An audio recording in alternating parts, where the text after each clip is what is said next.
একজন বৃদ্ধ মহিলা দীর্ঘ 50 বছর তার স্বামীর সাথে সফলতার সহিত কাটিয়ে দিয়েছেন। একজন স্বামী তার স্ত্রীকে কখন পাগলের মতো ভালোবাসেন জানেন কি? হ্যালো ভিউয়ার্স, আসসালামু আলাইকুম। তাদের জীবন শান্তিতে ভরপুর ছিল। ঝগড়া তো দূরের কথা, দাম্পত্য জীবনে কখনো তর্ক বিতর্ক পর্যন্ত হয়নি। দাম্পত্য জীবনে সুখ শান্তি প্রথমত আল্লাহর ইচ্ছা, অতঃপর স্ত্রীর হাতে।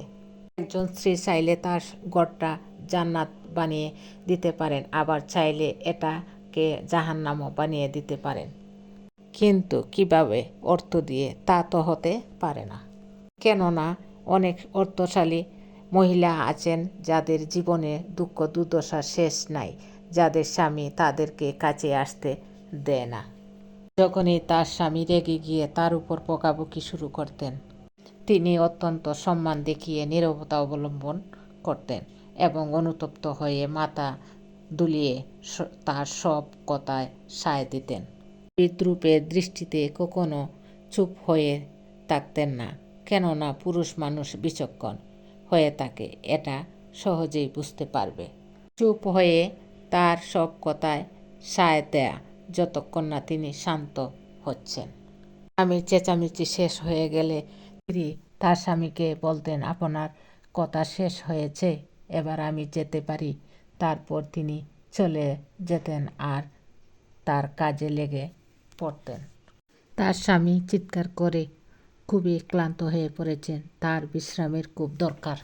তিনি 2 ঘন্টা পর এক গ্লাস দুধ বা গরম চা নিয়ে তার কাছে যান এবং বলেন, এগুলি খেয়ে নিন, আপনি খুব ক্লান্ত।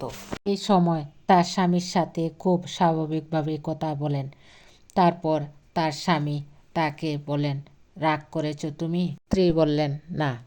তারপর তার স্বামী তার সাথে দুর্ব্যবহারের জন্য দুঃখ প্রকাশ করতেন এবং ভালোবাসার কথা বলতেন। তারপর তার স্ত্রী তার স্বামীর কথায় সন্তুষ্ট হয়ে যেতেন। এভাবেই একজন বৃদ্ধা মহিলা 50টি বছর তার স্বামীর সাথে সুখে শান্তিতে সংসার করেছিলেন। একজন মহিলা ইচ্ছে করলেই এই বৃদ্ধ মহিলার মতো ঝগড়া বিবাদে লিপ্ত না হইয়া সংসারে সুখ শান্তি আনতে পারেন এবং সুন্দরভাবে সফলতার সহিত জীবনযাপন করতে পারেন। প্রিয় ভিউয়ার্স, আসুন আমরা এই বৃদ্ধার মতো সংসারে সুখ শান্তি আনি এবং সফলতার সহিত জীবনযাপন করি। তর্ক বিতর্কে লিপ্ত হইয়া কোনো দিনই সংসারে সুখ আসে না এবং শান্তি পাওয়া যায় না।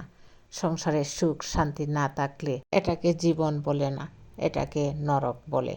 সবাই ভালো থাকবেন, সুস্থ থাকবেন, আমার জন্য দোয়া করবেন, আমি যেন ভালো থাকতে পারি। আসসালামু আলাইকুম।